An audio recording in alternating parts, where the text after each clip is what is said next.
በስመ አብ ወወልድ ወመንፈስ ቅዱስ አሐዱ አምላክ አሜን። አንድ አምላክ በሚሆን በአብ በወልድ በመንፈስ ቅዱስ ስም ግንቦት 20 በዚች ቀን የከበረ ጻድቅ የኢትዮጵያው ንጉሥ ካሌብ አረፈ። ይህም ቅዱስ እግዚአብሔርን የሚፈራውና በፍጹም ልቡ የሚወደው ሃይማኖቱም የቀና ነው።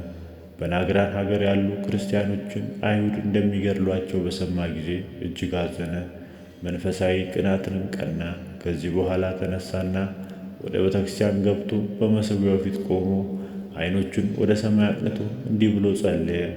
ፈጣሪዬ ሆይ፣ የፍጥረት ሁሉ ጌታ፣ የሚታየውንና የማይታየውን የፈጠርክ፣ መላእክት ሁሉ አላፍ አልፍ መላእክት አንተን የሚያመሰግኑ ለአንተም የሚገዙ ዓይኖቻቸው ብዙ የሆኑ ኪሩቤል፣ ክንፎቻቸው 6 የሆኑ ሱራፌል፣ ጽኑ ክቡር ልዩ ፍጹም አሸናፊ እግዚአብሔር በቅዱሳን የሚመሰገን እያሉ ያለማቋረጥ የሚያመሰግኑ ብርሃንን እንደ ልብስ የሚጎናጸፉ የክብር ባለቤት ለሆነ የጌታችን ኢየሱስ ክርስቶስ አባቱ እግዚአብሔር ሆይ፣ የአማልክት አምላክ የጌቶች ጌታ፣ የጠፋውን በጎች ይመልሳቸው ዘንድ ልጅህን ይኸውም ቃልህን ነው በፍቃድ የላከው አንተ ነህ።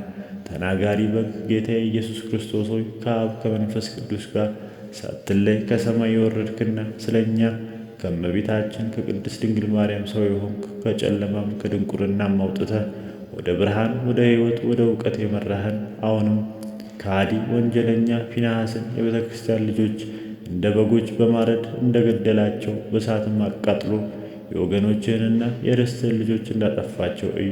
እነሆ አብ ሆይ፣ እኔ አመንኩብህ፣ በአንድ ልጅህም በሕያው ቅዱስ መንፈስህ በመሠዊያ ክብርም ተማጽኛለሁ። በሃይማኖትህም ጸንቼ እነሆ ስለ አምልኮትህና ስለ ምእመናንህ ወንድሞቼን ስለ ቀናው በአንድ ልጅህ መስቀል ጠላቶችህን ልዋጋቸው እወጣለሁና ከአሌንታዬ እንዳታሳፍረኝ።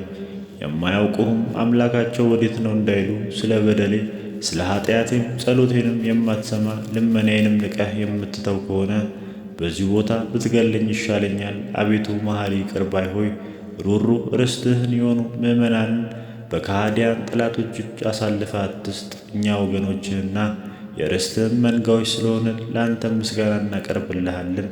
ምስጋና ገንዘብ ነውና ለዘላለሙ። ከዚህ በኋላ ንጉሥ ካሌብ ከሀገረ መንግሥቱ ወጥቶ ሄደ።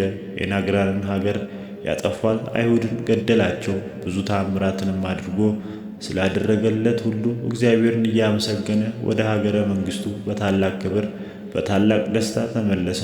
ለእግዚአብሔር ምን ዋጋ ከፍላለሁ? ለጌትነቱ ፍጹም ለሆነ ገናናነቱ መባ አድርጌ ነፍሴና ሥጋዬን ከማቅረብ በቀር አለ። ከዚህ በኋላ ይህንን ዓለም ንቆ መንግሥቱንም ትቶ ወጣ። ደጋጎች መነኮሳት ወደሚኖሩበት ወደ አባ ጰንጠሌምዮን በተራራ ላይ ወዳለ ገዳም እስከ ደረሰ በእግሩ ሄደ። ወደ ዋሻው ውስጥም ገብቶ ሰውም እንዳያየው የዋሻውን በር ዘግቶ በዚያ ውስጥ ኖረ። ከዚያችም ወጥቶ ዳግመኛ ዓለምን እንዳያይ ማለ። ከእርሱም ጋር ያገባው ዕቃ የለም። ከምንጣፍ ከሸክላ ጽዋ ከለበሳት የምንኩስና ልብስ በቀር ምግቡም አምባሻ፣ ጨው፣ የሚጠጣውም ውሃ ነው። የክብር ባለቤት ከሆነ ከእግዚአብሔር ቃል መቃብር መስኮት ላይ ይሰቅልለት ዘንድ የኢየሩሳሌምን ኤጲስቆጶስ አባ ዮሐንስን እየለመነ ዋጋው ብዙ የሆነ የነገሰበትን ዘውድ ላከ። ወደ ዋሻውም ከገባ በኋላ ከማንም ጋር አልተነጋገረም። እግዚአብሔርን ደስ አሰኝቶ በፍቅር አንድነት አረፈ። ለእግዚአብሔር ምስጋና ይሁን። እኛንም በዚህ ጻድቅ ሰው ጸሎት ይማረን፣ በረከቱን ከእኛ ጋር ትኖር ለዘላለሙ አሜን። በዚህችም ዕለት የሀገረ ቶና የከበረ አባ አሞንዮስ አረፈ። ይህም ቅዱስ ጎልማሳ ሆኖ ሳለ አባ አንጦንዮስ ወደ ምንኩስና ሲጠራው ራእይ አየ። በነቃ ጊዜ ተነስቶ ወዲያውኑ ወደ አባ ኤስድሮስ ሄደ። ከእርሱም አስኬማ ለብሶ እያገለገለው በእርሱ ዘንድ ኖረ። ከዚህ በኋላ ወደ ደብረ ቶና ተመልሶ ለራሱ በዓትን ሠራ። በታላቅ ገድልም ተጠምዶ በቀንና በሌሊት ተጋደለ። ሰይጣን በእርሱ ላይ ቀንቶበት በሴት መነኩሲት አምሳል ወደ እርሱ መጣ። የበዓቱንም ደጃፍ ባንኳኳ ጊዜ ከፈተለትና ገባ። ቅዱሱም ተነስቶ እንጸልይ አለው። ያን ጊዜ ተንኰሉ ተገለጠ፣ መልኩም እንደ እሳት ሆነ።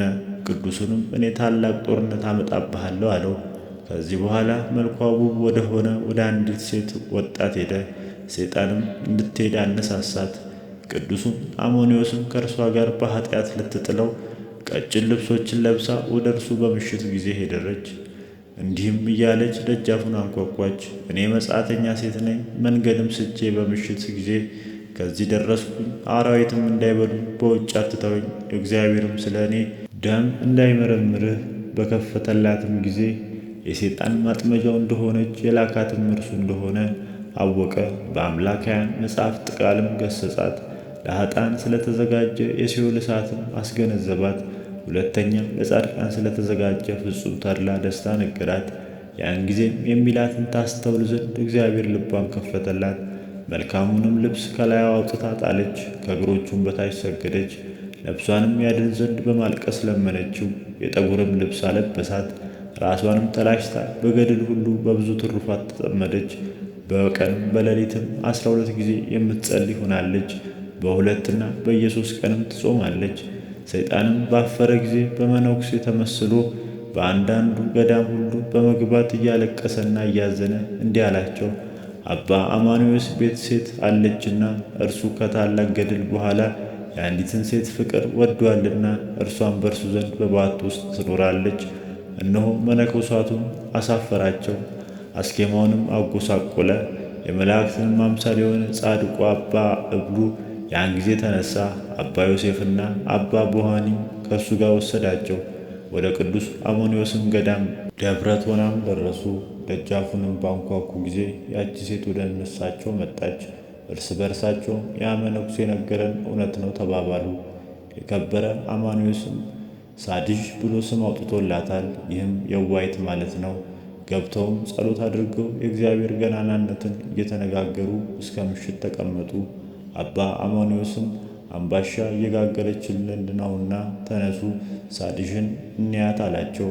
በገቡም ጊዜ በሚነድ የእሳት ምድጃ ውስጥ ቆማ እጆቿን ወደ ሰማይ ዘርግታ ስትጸልይ አገኟት። አይተውም ስለዚህ ድንቅ ሥራ እጅግ አደነቁ። የተመሰገነ እግዚአብሔርንም አመሰገኑት። ከዚህ በኋላ አቅርባላቸው በሉ። በዚያችም ሌሊት መልአክ ስለ አባ አሞንዮስና ስለ ዛድሽ ገድላቸውን ለአባ ብሎ ነገረው። ወደዚህም ዛሬ ያደረሳቸው እግዚአብሔር ነው። የዛድሽን ዕረፍት እንድታዩ አላቸው። 3 ሰዓትም በሆነ ጊዜ የሚያስጨንቅ የሆድ ዝማ ተመታች። በእግዚአብሔር ፊትም አንዲት ስግደትን ሰገደችና በዚያው ነፍሷን ሰጠች። መልካምም አገናነዝ ገንዘው ቀበሯት። አባ አማኑዮስም ትሩፋቷን ሊነግራቸው ጀመር። እርሷ በእርሱ ዘንድ 18 ዓመት ስትኖር ከቶ ፊቷን ቀና እንዳላደረገች እርሱም ደግሞ ፊቷን እንዳላያት ምግባቸውም አምባሻና ጨው እንደሆነ ከጥቂትም ቀን በኋላ አባ አማኑዮስ በሰላም አረፈ። ለእግዚአብሔር ምስጋና ይሁን፣ እኛንም በቅዱሳን ጸሎት ይማረን፣ በረከታቸው ከእኛ ጋር ለዘላለሙ ትኑር አሜን። በዚችም ዕለት የቅዱስ አሞኒ ረድእ አባ ዳርማ አረፈ። ከአባ ሄሮዳና ከአባ ዘካርያስ ጋር በሰማዕትነት ለሞቱትም መታሰቢያቸው ነው። በረከታቸው ትድረሰን ለዘላለሙ አሜን። በዚችም ቀን ከአባቶች መምህራን 16ኛ የሆነ በደብረ ሊባኖስ አበምኔት ሆኖ የተሾመ የከበረ አባት አባ ዘትረ ወንጌል አረፈ። ይህም ቅዱስ ከታናሽነቱ ጀምሮ እንደ መላእክት ንጽሕናን የለበሰ ትሕትናን፣ ቅንነትን የሚወድ ነበር። የምንኩስናንም ልብስ ከለበሰ በኋላ መልካም ገድልን ተጋደለ። በክርስቶስ መንጋ ላይ ጠባቂ ሆኖ ተሾሞ ከዚያም በኋላ በበጎ እርጅና አረፈ። ለእግዚአብሔር ምስጋና ይሁን፣ በረከቱም ከእኛ ጋር ለዘላለሙ ትኖር አሜን። ጌታዬ ሆይ ከብልጽግናቸው ብዛት የተነሳ ብዙ መባ ከገቡልህ ይልቅ የዳይቱን አነስተኛ መባ እንደተቀበልክ ለሁል ጊዜ የሚያገለግሉህን አእላፍ መላእክት እያሳሰብኩ በችግሬ ጊዜ የማቀርብልህን ምስጋና ተቀበል። እናንተም ቅዱሳን ነቢያት፣ የወንጌል ሰባኪያን ሐዋርያት፣ ጻድቃን፣ ሰማዕታት፣ ትጉሃን መላእክት፣ ፍጹማን ደናግላን እንዲሁም ደጋጎች መነኮሳት ሆይ ልጅ አዋቂ ሳይለይ የምንሰበሰብበትን የጉባኤ ቦታ ባርኩ። ይህንን መጽሐፍ ወረቀት አዘጋጅቶ ብራና ዳምጦ የጻፈውንና ያጻፈውን ከግዕዝ ወደ አማርኛ የተረጎመውን ቃል ንባቡን በእርጋታ መንፈስና በተመስጦ ሕሊና ያዳመጠ በደለኛን ሁሉ የምታስምር የጌታ እናቱ በማርያም ጸሎት ኢየሱስ ክርስቶስ በአንድነት ይማረን። ኢየሱስ ክርስቶስ በአንድነት ይማረን። ኢየሱስ ክርስቶስ በአንድነት ይማረን። ወስብሐት ለእግዚአብሔር።